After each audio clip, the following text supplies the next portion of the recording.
Assalamualaikum semuanya, balik lagi di Cermatika. Video kali ini akan membahas tentang ukuran letak data. Untuk ukuran data yang akan dibahas itu adalah yang pertama kuartil, kemudian yang kedua desil, dan yang ketiga adalah persentil. Nah, nanti dari masing-masing poin ini akan dijelaskan berdasarkan data tunggal dan data kelompoknya. Nah, untuk yang pertama, saya akan menjelaskan terlebih dahulu data tunggalnya dari masing-masing ukuran letak data. Namun kemudian nanti akan saya jelaskan tentang data kelompoknya. Ya, jadi yang pertama ini kita fokus ke data tunggalnya. Oke, langsung saja. Untuk yang pertama itu adalah kuartil. Jadi untuk kuartil itu sendiri yaitu membagi data yang berurutan menjadi 4 bagian yang sama banyak. Jadi nanti kalau ketemu datanya itu harus diurutkan dulu ya, pertama, karena kan yang berurutan. Kemudian dibagi menjadi 4 bagian yang sama banyak, seperti itu. Jadi ntar datanya dibagi menjadi 4. Nah, untuk kuartil ini dilambangkan dengan Q. Nah, untuk kuartil bawah atau yang bagian awal-awal itu nanti kan dibagi jadi 4 nih. Untuk yang satu bagian pertama itu disebutnya kuartil bawah, yaitu Q1 atau Q1. Kemudian bagian kedua dan bagian ketiga itu disebutnya kuartil tengah atau median atau disebut juga Q2 ya. Kemudian yang bagian terakhir nih, bagian keempat itu disebutnya kuartil atas atau Q3. Seperti itu. Ya, jadi seperti inilah bagian-bagiannya. Jadi untuk mengetahui yang mana sih yang bagian Q1, yang mana yang bagian Q2, yang mana yang bagian Q3 atau kuartil bawah, kuartil tengah, dan kuartil atas, itu menggunakan cara ya, rumus lagi. Nah, tapi biasanya yang dicari itu cukup kuartil bawah dan kuartil atas. Nah, nanti ketemu sendiri tuh yang tengah-tengah, yang Q2-nya. Ya, jadi dicarinya Q1 dan Q3-nya saja. Nah, untuk mencarinya itu menggunakan rumus seperti ini ya. Jadi QI maksudnya tuh kuartil berapa nih? Kuartil 1, 2, atau 3. Nah, yang kita cari kan kalau nggak kuartil 1 ya kuartil 3 kan. Nah, rumusnya itu data ke I buka kurung N ditambah 1/4 ya. Makanya di sini dengan I sama dengan 1, 2, dan 3. Itu untuk mencari kuartil 1 dan kuartil 2. Nah, kemudian ada lagi nih, bukan hanya kuartil bawah, atas, dan tengah, tapi juga ada yang disebut jangkauan kuartil atau disimbolkan JQ ya. Jadi JQ itu rumusnya Q3 dikurang Q1 ya. Jadi itu adalah jangkauan kuartilnya. Nah, kemudian ada lagi yang disebut jangkauan semi interkuartil atau simpangan kuartil. Nah, simpangan kuartil ini disimbolkan dengan QD ya. Jadi rumusnya itu adalah kuartil 3 dikurang kuartil 1 dibagi 2. Seperti itu. Langsung saja ke contoh soalnya ya supaya lebih paham. Tentukan nilai kuartil 1, kuartil 3, dan simpangan kuartil dari data berikut ya. Ini untuk yang A, datanya yaitu 169 dan seterusnya. Nah, tadi langkah pertama harus kita urutkan terlebih dahulu ya. Jadinya 1, 3, 4, 5, 6-nya 2 kali, 8-nya 2 kali, 9, 10, 11 ya. Jadi kita hitung dulu nih datanya ada berapa. Di sini datanya ada 11 ya. 11 angka. Jadi banyak datum atau N-nya itu adalah 11. Nah, kemudian kan yang ditanya itu adalah kuartil 1, 3, dan simpangan kuartil. Berarti kita cari dulu kuartil 1-nya. Tadi pakai rumus yang I dalam kurung N ditambah 1/4. Nah, I-nya itu adalah 1 karena kan ditanya kuartil 1 kan. Kemudian N-nya itu 11, kemudian ditambah 1 dari rumusnya dibagi 4. Kenapa dibagi 4? Karena emang ada 4 bagian kan tadi di awal. Nah, jadinya yang di dalam kurung ini yang ditambah dulu, jadi 12.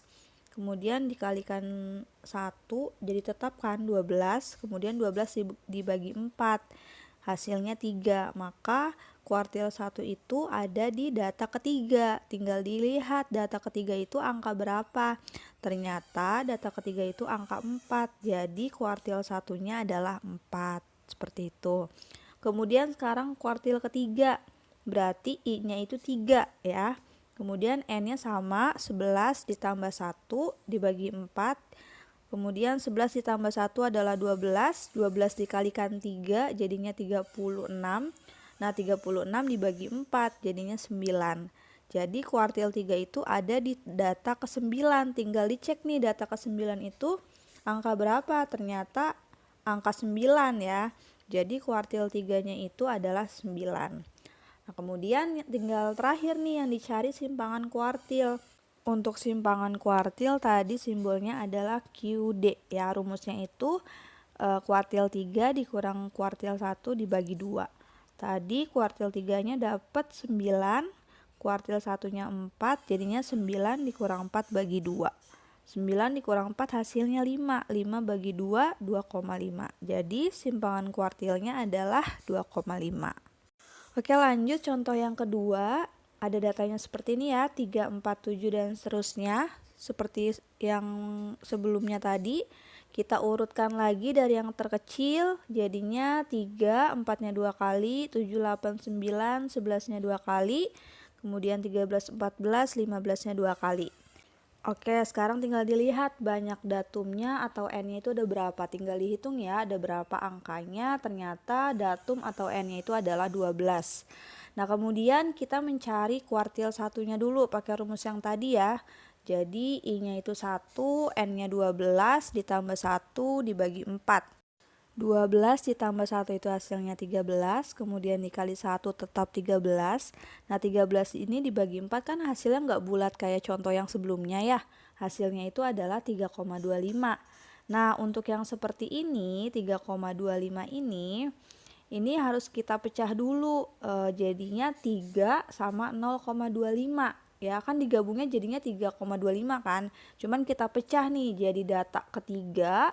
Kemudian ditambah 0,25. Nah 0,25 ini data setelah data ketiga kemudian dikurang data ketiga. Ya jadinya data keempat dikurang data ketiga. Kalau misalkan data ke 4,25 ya berarti data keempat ditambah 0,25 dalam kurung data kelima dikurang data keempat. Seperti itu ya. Jadi tergantung angkanya aja nih. Nah tinggal dilihat data ketiga itu berapa di sini? Ternyata data ketiga itu 4. Kemudian ditambah 0,25 dalam kurung data keempatnya itu adalah 7 dikurang data ketiga tadi 4 ya. Nah, ini yang dihitung yang di dalam kurung dulu. 7 dikurang 4 yaitu 3 ya kan. 3-nya ini dikali 0,25 yaitu 0,75. Berarti 0,75-nya ditambah 4 jadinya 4,75. Seperti itu. Coba dipahamin pelan-pelan ya.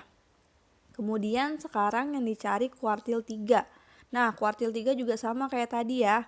Berarti 3 karena I-nya 3 ya, kuartil 3. Terus dalam kurung 12 tambah 1 dibagi 4. 12 tambah 1 13. 13 dikali 3 39. Nah, 39 dibagi 4 itu hasilnya 9,75. Nah, sama nih kayak yang tadi. Berarti data ke-9 ditambah 0,75 dalam kurung data ke-10 ya. Karena kan setelah 9 itu 10. Data ke-10 dikurang data ke-9. Nah tinggal dicek nih data ke-9 berapa. Ternyata 13 ditambah 0,75. Data ke-10 itu adalah 14. Jadi 14 dikurang data ke-9 yaitu 13. Udah deh tinggal dihitung. 14 dikurang 13 itu 1. 1 dikali 0,75 ya tetap 0,75. Tinggal ditambah 13. Jadinya 13,75. Seperti itu. Itu untuk kuartil 3-nya. Nah yang terakhir mencari simpangan kuartil. Simpangan kuartil itu tadi rumusnya kuartil 3 dikurang kuartil 1 dibagi 2. Jadinya 13,75 dikurang 4,75 dibagi 2. Jadinya 9 dibagi 2. Hasilnya 4,5. Seperti itu. Oke, lanjut ke contoh soal berikutnya. Di sini yang ditanya masih sama ya, cuma datanya itu dalam bentuk tabel. Nah, di sini masih data tunggal ya. Nah, di sini ada frekuensinya 693,397. Nah, kalau sudah seperti ini dalam bentuk tabel tidak perlu diurutkan ya. Jadi di sini langkah pertama kalian hanya perlu tahu banyak datumnya itu ada berapa, n-nya itu ada berapa. Jadi tinggal ditambah aja tuh frekuensinya, jumlah frekuensinya semuanya ada berapa. Tinggal ditambah ya, 6 tambah 9 tambah 3 tambah 3 tambah 9 tambah 7. Ternyata n-nya itu atau banyak datumnya itu adalah 37. Lanjut mencari kuartil 1 atau Q1. Rumusnya seperti biasa ya. 1 dalam kurung n-nya 37 ditambah 1 kemudian dibagi 4. 37 ditambah 1 itu hasilnya 38, kemudian 38 dikali 1 hasilnya tetap 38, kemudian dibagi 4. Nah, 38 dibagi 4 itu hasilnya 9,5. Berarti data ke 9,5. Nah, caranya sama kayak contoh sebelumnya ya. Jadi data ke-9 ditambah 0,5 dalam kurung. Setelah data ke-9 kan ke-10 ya. Berarti data ke-10 dikurang data ke-9. Nah, kita cek deh data ke-9 itu letaknya di mana. Kita lihatnya itu dari frekuensinya ya. Untuk yang pertama itu kan frekuensinya 6. Berarti belum nyampe ke data ke-9 kan. Berarti ditambah lagi tuh sama frekuensi berikutnya, 6 tambah 9 ternyata 15. Nah, berarti letaknya di situ tuh ya kan, di frekuensi yang ke-9 itu. Dan nilai X-nya itu adalah 6. Jadi data ke-9 itu nilainya adalah 6. Kemudian data ke-10-nya berapa? Nah, data ke-10-nya kan letaknya sama kan di situ juga, karena tadi 6 tambah 9 15, sudah melebihi tuh. Jadi nilainya juga sama, 6. Berarti sama dengan 6 ditambah 0,5 dalam kurung 6 dikurang 6. Nah, 6 dikurang 6 itu kan hasilnya 0 ya. 0 dikali 0,5 pun hasilnya 0. Nah, terus kemudian ditambah 6 ya, berarti hasilnya 6 ya kan. Itu untuk yang kuartil 1. Selanjutnya mencari kuartil 3. Berarti 3 dalam kurung 37 ditambah 1 per 4. 37 ditambah 1 hasilnya 38. Kemudian 38 dikali 3 itu hasilnya 114, jadinya 114 dibagi 4. Ternyata hasilnya 28,5, berarti yang dicari adalah data ke 28,5. Jadi data ke 28 ditambah 0,5, kemudian dalam kurung setelah 28 kan 29 ya. Jadi data ke-29 dikurang data ke-28. Nah, kita cek dulu nih data ke-28 itu nilainya berapa. Kita cek lagi dari frekuensinya. Tadi 6 tambah 9 itu 15 kan. Masih jauh dong dari 28. Kemudian tambah lagi sampingnya 3. Baru berapa tuh? 18 ya kan. Masih kurang, tambah lagi sampingnya 3. Baru 21, berarti tambah lagi sampingnya 9, jadinya 30. Nah, sudah mencapai kan? Ternyata ada di frekuensi yang 9 itu dan nilai X-nya adalah 18. Nah, bisa kita tulis tuh data ke-28-nya 18. Kemudian data ke-29-nya berarti sama kan? Nilainya itu adalah 18 karena tadi letaknya itu 30 kan jumlah frekuensinya sampai ke angka 9 itu. Jadinya 18 ditambah 0,5 dalam kurung 18 dikurang 18. Nah, 18 kurang 18 0 lagi nih. Jadinya 0 dikali 0,5 ya hasilnya 0. Ditambah 18 ya berarti hasilnya 18. Jadi kuartil 3 itu nilainya adalah 18 ya. Kemudian simpangan kuartil, tadi rumusnya adalah kuartil 3 dikurang kuartil 1 dibagi 2. Jadinya 18 dikurang 6 dibagi 2. 18 kurang 6 itu adalah 12. 12 bagi 2, 6. Jadi simpangan kuartilnya adalah 6. Seperti itu. Selanjutnya tentang desil. Jadi ketika sekumpulan data yang berurutan dibagi menjadi 10 bagian yang sama, ini disebutnya dengan desil ya. Jadi kalau yang tadi sebelumnya kan dibagi 4 bagian yang sama. Kalau ini dibagi 10 bagian yang sama. Nah, desil itu simbolnya D. Kalau dibagi ke 4 bagian yang sama yang tadi kan jadinya kuartilnya ada 3 kan. Nah, kalau dibagi 10 bagian yang sama, berarti D-nya ini atau desilnya ini ada 9, ya, seperti gambar ini ya. Jadi dibagi 10 bagian. Nah, langsung aja kita mencari desil data tunggal. Ya, rumusnya itu adalah I dalam kurung N plus 1 dibagi 10. Sebenarnya sama aja kayak tadi kan rumusnya, cuma yang tadi dibagi 4 karena dibagi 4 bagian. Kalau ini dibagi 10 karena ada 10 bagian. Seperti itu. Lanjut aja ke contoh soalnya.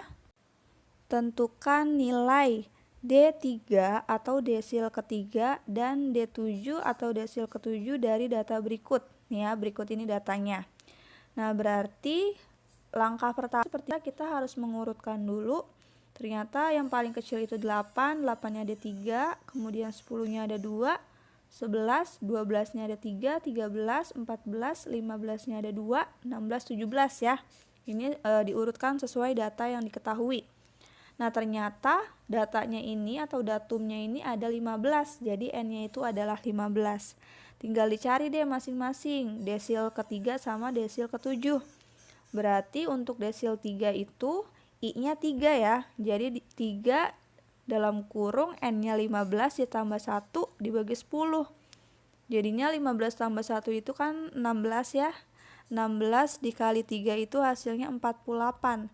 Nah, 48 dibagi 10 hasilnya 4,8. Jadi yang dicari adalah data ke 4,8. Nah, caranya sama kayak yang tadi. Berarti data keempat ditambah, karena ini 0,8 berarti 0,8 dalam kurung. Setelah data keempat kan data kelima. Jadinya data kelima dikurang data keempat. Tinggal dicek deh data keempat itu nilainya berapa. Ternyata di sini nilainya 10 ya. Kemudian 0,8 dalam kurung data kelima ternyata sama juga 10. Jadinya 10 dikurang 10, 0. 0 dikali 0,8 ya 0 juga. Sedangkan 0 ditambah 10 jadinya 10. Berarti desil ketiganya itu adalah 10 ya. Kemudian yang D7 juga sama. 7 dalam kurung 15 ditambah 1 per 10. Nah, 15 ditambah 1 itu hasilnya 16. Kemudian 16 dikali 7 ya, hasilnya adalah 112. Kemudian dibagi 10 jadinya 11,2. Jadi desil ke-7 ini data ke-11 ditambah 0,2 dalam kurung setelah data ke-11 yaitu data ke-12. Jadinya data ke-12 dikurang data ke-11. Tinggal cek deh data ke-11 dan 12 itu nilainya berapa. Ternyata data ke-11 itu nilainya 14, kemudian data ke-12 itu nilainya 15. Jadinya seperti ini ya. 15 dikurang 14 itu 1. 1 dikali 0,2 ya berarti 0,2 ya kan. Berarti 14 ditambah 0,2 hasilnya 14,2. Jadi untuk desil ke-7 itu hasilnya 14,2. Oke. Oke, selanjutnya sekarang bagian persentil. Kalau tadi 4 bagian, kemudian 10 bagian, sekarang sekumpulan data yang berurutan dibagi menjadi 100 bagian. Nah, persentil ini disimbolkan P. Berarti kalau 100 bagian, persentilnya ada 99 ya. Jadi rumusnya kalau yang tadi dibagi 4 kemudian dibagi 10, sekarang dibaginya 100 karena dibagi 100 bagian. Rumusnya seperti ini ya. Nah, kemudian ada satu lagi nih rumusnya, yaitu untuk mencari jangkauan persentil ya, yaitu P ke 90 dikurang P ke 10. Jadi langsung aja ya ke contoh soalnya. Tentukan nilai P65 dan jangkauan persentil dari data berikut. Berarti di sini ada datanya seperti biasa diurutkan. Langsung aja ya. Ini sudah saya urutkan seperti ini. Tinggal dihitung datanya ada berapa. Berarti itu N-nya ya. Berarti di sini N-nya adalah 17 karena ada 17 datum atau data. Nah, langsung aja yang dicari P65 berarti I-nya itu 65. Dalam kurung N-nya 17 ditambah 1 per 100. Nah, 17 ditambah 1 itu 18 kan. Kemudian 18 dikali 65. Ternyata hasilnya 1170. Nah, 1170 itu dibagi 100. Jadi hasilnya 11,7. Berarti kayak yang tadi lagi, data ke-11 ditambah 0,7 dalam kurung data ke-12 dikurang data ke-11. Nah, tinggal dicek dulu nih data ke-11 itu adanya letaknya di mana, nilainya berapa. Ternyata data ke-11 itu 18 dan data ke-12 itu adalah 19. Jadinya 18 ditambah 0,7 dalam kurung 19 dikurang 18. Nah, 19 dikurang 18 itu 1. 1 dikali 0,7 adalah 0,7. Tinggal ditambah 18, jadinya 18,7. Nah, untuk mencari jangkauan persentil itu kan tadi butuh P90 dikurang P10 kan rumusnya. Berarti kita harus nyari dulu nih P90 sama P10-nya itu berapa. Kita cari dulu ya. Sekarang kita cari P10-nya dulu. Berarti I-nya 10 dalam kurung 17 ditambah 1 dibagi 100. 17 tambah 1 hasilnya 18. 18 kali 10, 180 dibagi 100 jadinya 1,8. Berarti data ke-1 ditambah 0,8 dalam kurung data kedua dikurang data ke-1. Nah, data ke-1 mah udah pasti yang awal ya. Jadinya 8, kemudian data kedua itu 10. Jadinya 8 ditambah 0,5 dalam kurung 10 dikurang 8. Nah, 10 dikurang 8 itu 2. 2 dikali 0,8 itu 1,6. 1,6 ditambah 8 hasilnya 9,6. Itu untuk yang P10. Sekarang P90. Nah, untuk P90 ini berarti I-nya 90. Dalam kurung 17 ditambah 1 dibagi 100 ya. 17 tambah 1 hasilnya 18. 18 dikali 90 hasilnya 1620 dibagi 100. Jadi hasilnya 16,2. Nah, berarti yang kita cari adalah data ke-16 ditambah 0,2, kemudian dalam kurung data ke-17 dikurang data ke-16. Kita cek dulu nih data ke-16 sama data ke-17-nya itu nilainya berapa. Ternyata data ke-16 itu yang deket-deket akhir ya. Tadi kan N-nya 17. Berarti data ke-16 itu 33. Sedangkan data ke-17 yang paling akhir 36. Jadi 33 ditambah 0,2 dalam kurung 36 dikurang 33.